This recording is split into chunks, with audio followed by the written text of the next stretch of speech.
ನಮಸ್ಕಾರ. K2 ಕನ್ನಡ ನ್ಯೂಸ್ಗೆ ಸ್ವಾಗತ. ವೀಕ್ಷಿಸಿ ಈ ದಿನದ ಸುದ್ದಿಗಳ ರೌಂಡ್ ಅಪ್.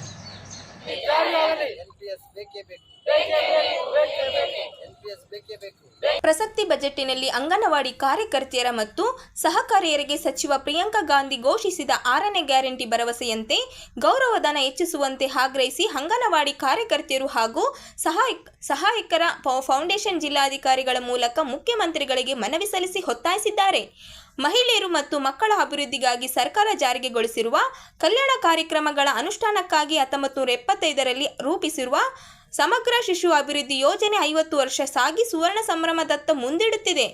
ರಾಜ್ಯದ 1,40,000 ಅಂಗನವಾಡಿ ಮಹಿಳಾ ನೌಕರರು ಸೇರಿದಂತೆ ದೇಶದಲ್ಲಿ 28 ಲಕ್ಷದಷ್ಟು ಅಂಗನವಾಡಿ ಕಾರ್ಯಕರ್ತೆಯರು ಮತ್ತು ಸಹಾಯಕರು ದಿನ ದುರ್ಬಲ ವರ್ಗದ ಮಕ್ಕಳ ಪೌಷ್ಟಿಕ ಆಹಾರ, ಲಾಲನೆ ಪಾಲನೆ, ಆರೋಗ್ಯ, ಶಾಲಾ ಪೂರ್ವ ಶಿಕ್ಷಣ ನೀಡುವುದು ಸೇರಿದಂತೆ ಗರ್ಭಿಣಿ ಬಾಣಂತಿಯರ ಪೂರಕ ಪೌಷ್ಟಿಕ ಆಹಾರ ಮತ್ತು ಆರೋಗ್ಯದ ಬಗ್ಗೆ ಕಾಳಜಿ ವಹಿಸುವ ಮೂಲಕ ಮಕ್ಕಳ ಮತ್ತು ಮಹಿಳೆಯರಲ್ಲಿ ಅಪೌಷ್ಟಿಕತೆ ಮತ್ತು ರಕ್ತಹೀನತೆಯಂತಹ ಸಮಸ್ಯೆಗಳನ್ನು ನಿರ್ವಹಿಸಲು ಸೈನಿಕರಂತೆ ಸೇವೆ ಸಲ್ಲಿಸುತ್ತಿದ್ದಾರೆ.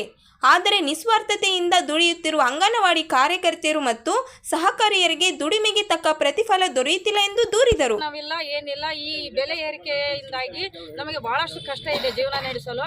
ಕನಿಷ್ಠ ವೇತನ ನಮಗೆ ಕೊಡಲೇಬೇಕು, ಕನಿಷ್ಠ 31,000 ಆಗಲೇಬೇಕು ಒಂದು ಲೇಬರ್ ಇದರ ಪ್ರಕಾರ, ಆದರೂ ನಮಗೆ ಸಿಗ್ತಾ ಇಲ್ಲ. ಹೀಗಾಗಿ ನಮ್ಮ ಮಕ್ಕಳ ಶಿಕ್ಷಣಕ್ಕೆ ತೊಂದರೆ ಆಗುತ್ತೆ. ಆ ಕಾರಣಕ್ಕಾಗಿ ನಾವು ಇವತ್ತಿನ ದಿವಸ ಈ ಜಿಲ್ಲಾಧಿಕಾರಿಗಳ ಮುಖಾಂತರ ಮುಖ್ಯಮಂತ್ರಿಗೆ ಮನವಿ ಪತ್ರ ಕೊಡೋದೇನಂತಂದರೆ 6ನೇ ಗ್ಯಾರಂಟಿ ಜಾರಿಯಾಗಬೇಕು. ಸಚಿವೆ ಮಾನ್ಯ ಪ್ರಿಯಾಂಕಾ ಗಾಂಧಿ ಅವರು ಬೆಳಗಾವಿಯಲ್ಲಿ ಹೇಳಿದ ಪ್ರಕಾರ ನಮಗೆ ಬರೀ ಆಶ್ವಾಸನೆ ಕೊಟ್ಟು ಕಳಿಸ್ತಾ ಇದ್ದಾರೆ, ಇಲ್ಲಿವರೆಗೂ ಜಾರಿ ಮಾಡಿಲ್ಲ. 6ನೇ ವೇತನ ಜಾರಿ ಆಗಲೇಬೇಕು. ಮತ್ತು ಗುಜರಾತ್ ಹೈಕೋರ್ಟ್ ಏನು ಹೇಳಿದೆ ಮಾದರಿಯಲ್ಲಿ ನಮಗೂ ಸಹ ನಮ್ಮ ಕರ್ನಾಟಕಕ್ಕೆ ಆ ಆದೇಶ ಆಗಲೇಬೇಕಂತೇಳಿ. ಮತ್ತು ಪಿಂಚಣಿ ಈಗಾಗಲೇ ನಿಮಗೆ 2023ರಿಂದ ಜಾರಿ ಮಾಡ್ತೀವಿ ಅಂತ ಹೇಳಿದ್ದಾರೆ. ಈಗಾಗಲೇ ಕನಿಷ್ಠ ಅಲ್ಪ ಪ್ರಮಾಣದಲ್ಲಿ ದುಡ್ದಾಗಿರ್ತಕ್ಕಂಥ ಮಹಿಳೆಯರಿಗೆ ಅವರು ಹಾಗೆ ಮನೆಗೆ ಹೋಗಿದ್ದಾರೆ. ಅವರಿಗೂ ಸಹ 2011ರಿಂದ ನಮಗೆ ಕನಿಷ್ಠ ಪಿಂಚಣಿ ಜಾರಿ ಆಗಲೇಬೇಕು, ಗ್ರ್ಯಾಚ್ಯುಟಿ ಜಾರಿ ಆಗಲೇಬೇಕಂತೇಳಿ ಈ 3 ಇಟ್ಕೊಂಡು ಇವತ್ತು ಅಜೆಂಡಾ ನಾವು ಇಡೀ ನಮ್ಮ ರಾಯಚೂರು ಜಿಲ್ಲೆಯಿಂದ ಕನಿಷ್ಠ ಒಂದು 4,500 ಮಹಿಳೆಯರು ಕೇಂದ್ರವನ್ನು ಬಂದ್ ಮಾಡಿ ಕಾರ್ಯಕರ್ತರು ಮತ್ತು ಸಹಾಯಕಿಯರು ಅನಿರ್ದಿಷ್ಟ ಹೋರಾಟಕ್ಕೆ ದಿನಾಂಕ 3ರಂದು ಫ್ರೀಡಂ ಪಾರ್ಕಿನಲ್ಲಿ ನಾವು ಅಹೋರಾತ್ರಿ ಹೋರಾಟ ಮತ್ತು ಅನಿರ್ದಿಷ್ಟ ಹೋರಾಟಕ್ಕೆ ನಾವು ಅಣಿಯಾಗಿ ನಮ್ಮ ಜಿಲ್ಲೆಯಿಂದ ಕನಿಷ್ಠ 5,000 ಜನ ಹೊರಡ್ತಾ ಇದ್ದೇವೆ. ಈ ಮುಖಾಂತರ ಎಷ್ಟು ಸಲ ಹೇಳಿದ್ರು ನಮಗೆ ಆಶ್ವಾಸನೆ ಕೊಟ್ಟು 500,000 ಬಿಸಾಕುವಂಥ ಈ ಸರ್ಕಾರ, ಕೇಂದ್ರ ಮತ್ತು ರಾಜ್ಯ ಸರ್ಕಾರಕ್ಕೆ ನಮ್ಮದೊಂದು ಧಿಕ್ಕಾರ ಇರಲಿ ಅಂತ ಈ ಮುಖಾಂತರ ಹೇಳ್ತಾ ಮತ್ತು ನಮಗೆ ಕನಿಷ್ಠ ವೇತನ ಕೊಡಲೇಬೇಕಂತೇಳಿ ಅನಿರ್ದಿಷ್ಟ ಹೋರಾಟಕ್ಕೆ ನಾವು ಅಣಿಯಾಗ್ತೀವಿ. ಜಿಲ್ಲಾ ಕಾರ್ಯದರ್ಶಿ, ನಾವು ಇದುವರೆಗೂ 49-50 ವರ್ಷದಿಂದ ಅಂಗನವಾಡಿ ಕಾರ್ಯಕರ್ತರಾಗಿ ಸಾಕಷ್ಟು ಕೆಲಸಗಳು ಮಾಡ್ತಾ ಇದ್ದೀವಿ, ಸಾಕಷ್ಟು ತೊಂದರೆಗಳನ್ನು ಅನುಭವಿಸ್ತಾ ಇದ್ದೀವಿ. ನಮ್ಮ ನೋವು ನಲಿವುಗಳ ಸರ್ಕಾರಕ್ಕೆ ಅರ್ಥನೇ ಆಗುವಂತೆ ಇದುವರೆಗೂ ನಿನ್ನೆ ಮೊನ್ನೆ ಬಂದ 10-15 ವರ್ಷದಿಂದ ಮಾಡಿದಂಥವ್ರು ಬೇಡಿಕೆಗಳು ಈಡೇರಿದ್ವು, ನಮಗೂ ಈಡೇರಲಿಲ್ಲ ಅಂತ. ಇದೇ ಫೆಬ್ರವರಿ 3ನೇ ತಾರೀಕಂದು ಇಡೀ ರಾಜ್ಯದಾದ್ಯಂತ ಅನಿರ್ದಿಷ್ಟ ಹೋರಾಟವನ್ನು ಮಾಡಬೇಕೆಂದು ಎಲ್ಲ ಜಿಲ್ಲಾ ಲೀಡರ್ಗಳು ಮತ್ತು ತಾಲೂಕು ಲೀಡರ್ಗಳು, ಮುಖಂಡರುಗಳು ನಿರ್ಧಾರ ಮಾಡಿ ಹೋರಾಟವನ್ನು ಮಾಡಬೇಕಂತ ಅಂದ್ಕೊಂಡಿವಿ. ಮತ್ತು ಗುಜರಾತಿನಲ್ಲಿ ಕಾಯಂಗೊಳಿಸಿದಂತೆ ನಮ್ಮ ರಾಜ್ಯದಲ್ಲಿ ಕೂಡ ಕಾರ್ಯಕರ್ತರ ನಮ್ಮನ್ನು ಕಾಯಂಗೊಳಿಸಬೇಕಂತ ನಮ್ಮ ಬೇಡಿಕೆ ಇದೆ. ಮತ್ತು ನಮ್ಮ ಗ್ರ್ಯಾಜುಯಿಟಿ 6ನೇ ಗ್ಯಾರಂಟಿ ಕೂಡ ನಾವು ಯಶಸ್ವಿ ಆಗಲೆಂದು ಎಲ್ಲ ಜಿಲ್ಲಾ ಕಾರ್ಯಕರ್ತರ ಲೀಡರ್ಗಳು ಹೋಗಿ ಅನಿರ್ದಿಷ್ಟ ಹೋರಾಟವನ್ನು ಅಹೋರಾತ್ರಿ ಆದರೂ ನಾವು ಏನೇ ಸುಸ್ತಾದರೂ ಜ್ವರ ಬಂದರೆ ಏನೇ ನಮ್ಗೆ ಕಷ್ಟ ಆಗಿದ್ದರೂ ನಾವು ಕುಂತು ಜಾಗದಿಂದ ಎದ್ದಾಡಬಾರ್ದಂತ ಡಿಸೈಡ್ ಮಾಡಿ ಹೊರಟಿದ್ದೀವಿ ಎಲ್ಲ ಜಿಲ್ಲಾದಿಂದ. ಇಷ್ಟು ಹೇಳಿ ಎಲ್ಲ ಕೇಂದ್ರಗಳನ್ನು ಬಂದು ಇಡೀ ಜಿಲ್ಲೆಯ ರಾಜ್ಯದಾದ್ಯಂತ ಕೇಂದ್ರಗಳು ಬಂದಿರ್ತವೆ. ನಮ್ಮ ಜಿಲ್ಲೆಯಾದ್ಯಂತ ಕೂಡ ಕೇಂದ್ರಗಳನ್ನು ಬಂದು ಮಾಡಿಕೊಂಡು ಅನಿರ್ದಿಷ್ಟ ಹೋರಾಟಕ್ಕೆ ತಯಾರಿ ನಡೆಸಿಕೊಂಡು ಹೋಗ್ತಿದ್ದೇವೆ.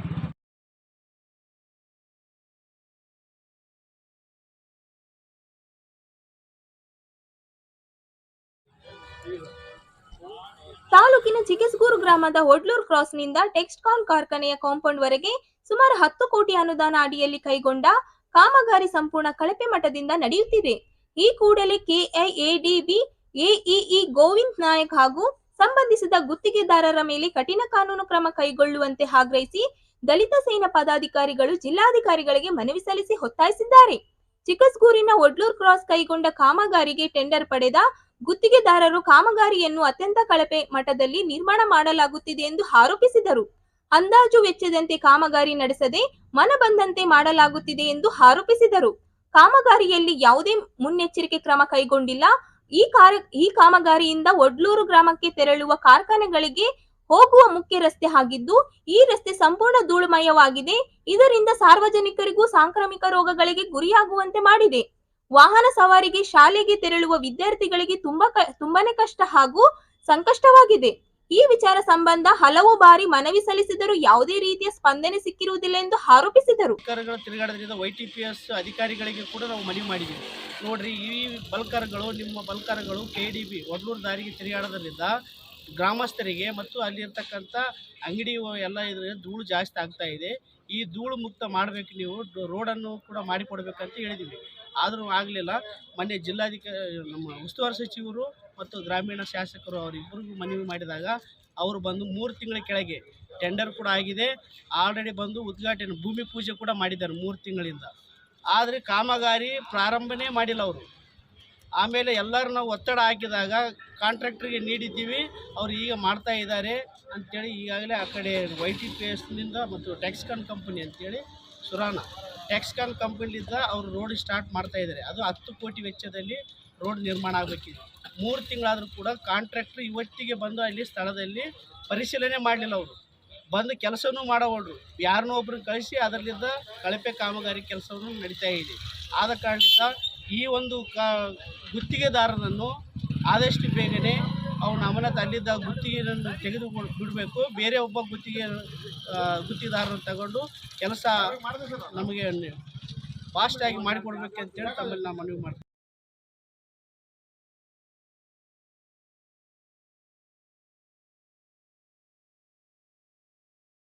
ಬೀದಿ ಬದಿ ವ್ಯಾಪಾರಿಗಳ ವಿವಿಧ ಬೇಡಿಕೆಗಳ ಈಡೇರಿಕೆಗೆ ಒತ್ತಾಯಿಸಿ ಕರ್ನಾಟಕ ಬೀದಿ ಬದಿ ವ್ಯಾಪಾರಿಗಳ ಸಂಘದ ವತಿಯಿಂದ ಪ್ರತಿಭಟನೆ ನಡೆಸಿದರು. ನಗರದ ಜಿಲ್ಲಾಧಿಕಾರಿ ಕಚೇರಿ ಎದುರು ಪ್ರತಿಭಟನೆ ನಡೆಸಿ ಬೀದಿ ಬದಿ ವ್ಯಾಪಾರಿಗಳಿಗೆ ನ್ಯಾಯ ಒದಗಿಸಿಕೊಡುವಂತೆ ಆಗ್ರಹಿಸಿದರು. ನಗರದಲ್ಲಿ ನೂರಾರು ಜನರು ಬೀದಿ ಬದಿಯಲ್ಲಿ ವ್ಯಾಪಾರ ಮಾಡಿಕೊಂಡು ಜೀವನ ನಡೆಸುತ್ತಿದ್ದು, ರಸ್ತೆ ಅಗಲೀಕರಣಕ್ಕಾಗಿ ಬೀದಿ ಬದಿಯಲ್ಲಿರುವ ಅಂಗಡಿಗಳನ್ನು ತೆರವುಗೊಳಿಸಿದ್ದಾರೆ. ವ್ಯಾಪಾರಿಗಳಿಗೆ ಪರಿಹಾರ ವ್ಯವಸ್ಥೆ ಕಲ್ಪಿಸದೆ ಬೀದಿ ಪಾಲಾಗುವಂತೆ ಮಾಡಿದ ಜಿಲ್ಲಾಡಳಿತ ನಡೆಯ ವಿರುದ್ಧ ಆಕ್ರೋಶ ವ್ಯಕ್ತಪಡಿಸಿದರು. ಬೀದಿ ಬದಿ ವ್ಯಾಪಾರಕ್ಕಾಗಿ ಸರ್ಕಾರದ ಒಂದು ಕಡೆ ಯೋಜನೆಗಳ ಮೂಲಕ ಅನುದಾನ ನೀಡಿ ಮತ್ತೊಂದೆಡೆ ತೆರವುಗೊಳಿಸುತ್ತಿದೆ. ರಸ್ತೆ ಬದಿಯಲ್ಲಿ ವ್ಯಾಪಾರ ಮಾಡಿ ಜೀವನ ನಡೆಸುತ್ತಿದ್ದು ಎಂದು ಹೇಳಿದರು. ಇದು ಯಾವುದು 4ನೇ ಶನಿವಾರ ಬಂತು, ನಿನ್ನೆ ಆಯ್ತಾರ ಆಯ್ತು, ಇವತ್ತು ಸೋಮವಾರ ಆದ್ರೂ ಅವ್ರನ್ನ ಭೇಟಿ ಮಾಡಿ ಮಾತುಕತೆ ನಡೆಸಿ ಇವರಿಗೆ ಇಮಿಡಿಯೇಟ್ಲಿ ವ್ಯಾಪಾರ ಮಾಡ್ಲಿಕ್ಕೆ ಅನುಕೂಲ ಮಾಡಲಿಕ್ಕೆ ಕೇಳೋಣ ಅಂತ ಮುಂದಾದ್ವಿ. ಇವತ್ತು ಜಿಲ್ಲಾಧಿಕಾರಿಗಳು ಇಲ್ಲ, ದುರ್ದೈವ. ಅದರ ಸಂಬಂಧಪಟ್ಟಂಗ ದಯವಿಟ್ಟು ಈ ಮಾಧ್ಯಮದ ಮುಖಾಂತರ ಜಿಲ್ಲಾಡಳಿತಕ್ಕೆ ಮತ್ತು ಪೌರಾಯುಕ್ತರಿಗೆ, ಈ ರಾಯಚೂರಿನ ಜನಪ್ರತಿನಿಧಿಗಳಿಗೆ ನಾವು ಎಚ್ಚರಿಸ್ತಾ ಇದ್ದೀವಿ. ಇದು ಸಾಂಕೇತಿಕವಾದಂಥ ಹೋರಾಟದ ಮುಖಾಂತರ ನಿಮ್ಮನ್ನು ಎಚ್ಚರಿಸ್ತಾ ಇದ್ದೀವಿ. ಅದೇ ಹೊತ್ತಿನಲ್ಲಿ ನೀವೇನಾದರೂ ನಮ್ಮನ್ನು ಬೀದಿಗೆ ಹಾಕಿ ನಮ್ಮನ್ನು ಬೀದಿ ಪಾಲು ಮಾಡಿದ್ರೆ ಮುಂದಿನ ದಿನಮಾನಗಳಲ್ಲಿ ಜನಪ್ರತಿನಿಧಿಗಳ ಮನೆ ಮುಂದನೆ ಹೋರಾಟಕ್ಕೆ ಮುಂದಾಗಬೇಕು. ಅದೇ ಹೊತ್ತಿನಲ್ಲಿ ಮಾನ್ಯ ಜಿಲ್ಲಾಧಿಕಾರಿಗಳಿಗೆ ಗೆರವು ಮಾಡ್ತಕ್ಕಂಥ ಪರಿಸ್ಥಿತಿ ಅನಾಹುತಗಳು ಆಗ್ತವಾದ ನಿಟ್ಟಿನಾಗ ಎಚ್ಚರಿಸ್ತಾ ಇದ್ದೀವಿ. ನನ್ನ ಹೆಸರು G Amaresh, trade union centre of India TUCI ಜಿಲ್ಲಾಧ್ಯಕ್ಷರು, ರಾಯಚೂರು.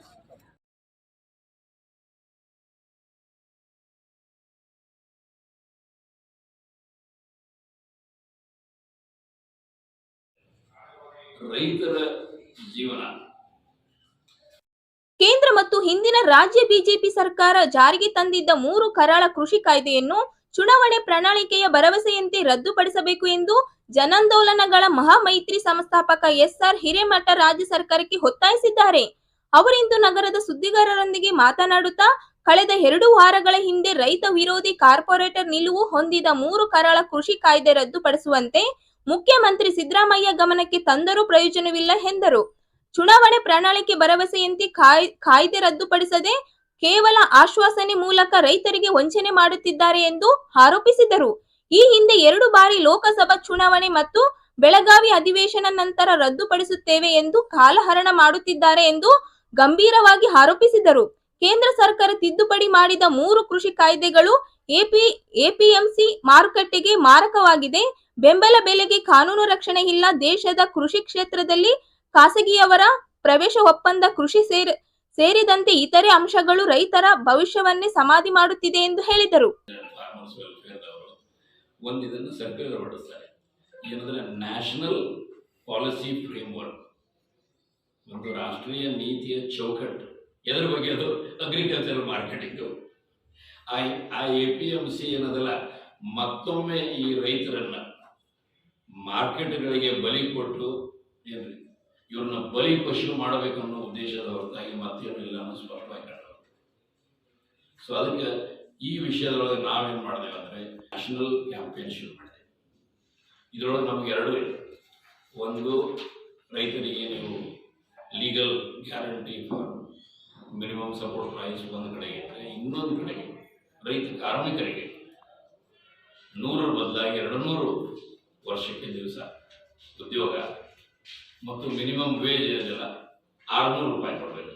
ನಿಮಗೆ ಗೊತ್ತೀಗ ಆರೋಗ್ಯ, ಶಿಕ್ಷಣ ಮತ್ತು ಆದಾಯ ಏನು ನಮ್ಮ ಅಥವಾ ಉಪಜೀವನ ಇವು ಮೂಲಭೂತ ಮಾನವೀಯ ವಿಕಾಸದ ಅದರ ಸಲುವಾಗಿ ನಮ್ಮ ಗ್ರಾಹಕೋತ್ಸವರು ಇತರ ಪ್ರೋಗ್ರೆಸಿವ್ ಸಂಘಟನೆಗಳು ಇಲ್ಲೇನು ಮಾಡ್ತಾ ಇರ್ತಾರೆ, ಅಲ್ಲಿಗೆ ಹೋಗ್ತಾ ಇದ್ದಾರೆ.